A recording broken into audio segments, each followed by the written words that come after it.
Halo teman-teman semua, kembali lagi di channel Hobi Komputer bersama Pak Hendri di sini, dan hari ini kita mau belajar tentang if decision making ya. Nah, di sini ada beberapa operator yang perlu kita perhatikan. Di sini ada tanda lebih besar, ada tanda lebih kecil, ada lebih besar sama dengan, ada lebih kecil sama dengan, ada sama dengannya dua kali, dan tanda tidak sama dengan. Nah, di sini contohnya. Di sini ada if, jika, kondisinya apa, kemudian apa, jika ya, kenapa, gitu ya. Nah, contoh di sini ada kode program int nilai sama dengan 80.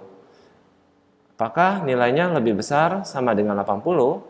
Jika iya, maka dia akan mencetak grade A. Nah, konsol read key. Read key ini sama dengan read line.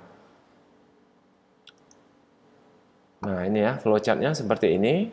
Dimulai dari start, kemudian preparation, kemudian ada decision, apakah nilainya sama lebih besar sama dengan 80. Jika ya, maka grade-nya A. Jika tidak, maka selesai. Ini kalau if-nya satu cabang ya. Nah, ada lagi yang if-nya ada dua ya, if dan else ya. Jadi jika ya kemana, jika tidaknya ke mana. Nah, contoh di sini ada int nilai sama dengan 80. If, jika ya. Apakah nilainya lebih besar sama dengan 80? Jika ya, maka dia akan mencetak grade A. Else, jika tidak. Nah, jadi jika nilainya tidak lebih besar, maka bukan grade A. Di sini ya, ada keterangannya. Nah, flowchartnya adalah seperti berikut. Ya, sama seperti tadi, ada preparation, kemudian ada decision, jika ya kemana, jika tidak kemana. Ya, jika ya, maka dia akan mencetak grade A, jika tidak, maka dia akan mencetak bukan grade A. Nah, ini adalah contoh if else if ya. Jadi lebih dari satu kondisi ya. Nah, di sini formatnya adalah if kondisi 1. Jika ya, maka dia akan melaksanakan pernyataan 1. Jika tidak, maka dia akan menanyakan lagi apakah kondisi yang kedua. Jika ya, maka dia akan melakukan pernyataan yang kedua dan seterusnya. Contoh di sini ada int nilai sama dengan 80.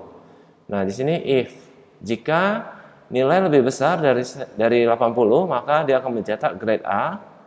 Nah, kemudian else if apakah nilainya lebih besar dari 70?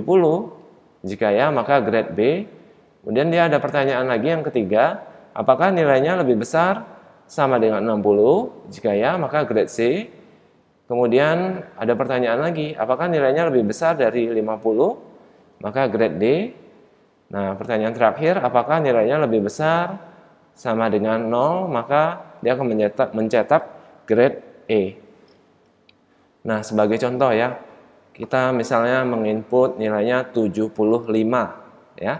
Contoh 75.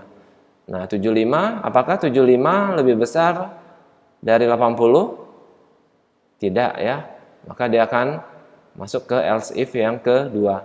Nah, apakah 75 lebih besar sama dengan 70? Iya. Berarti dia akan mencetak grade B. Nah, seperti itu ya. Nah, ini adalah flowchart dari kode program yang tadi ya. Nah, ini ya. Jika ya, maka ke sini, jika tidak, maka ke sini ya. Jika ya dan jika tidak. Jadi yang perlu teman-teman perhatikan di sini adalah simbol belah ketupat ini selalu ya dan tidak ya. Cabangnya selalu dua ya. Tidak ada tiga ya. Jadi cabang outputnya keluarannya ya dan tidak.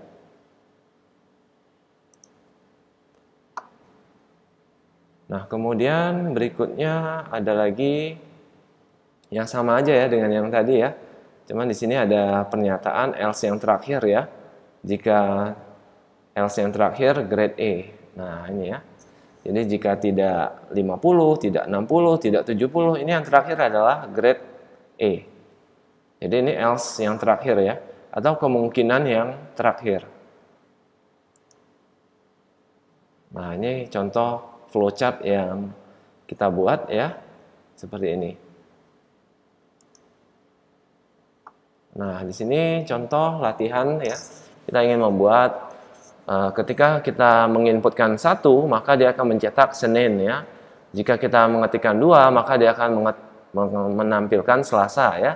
Jika kita mengetikkan di keyboard 3, maka dia akan menampilkan Rabu ya, dan seterusnya. Terima kasih teman-teman yang sudah menonton.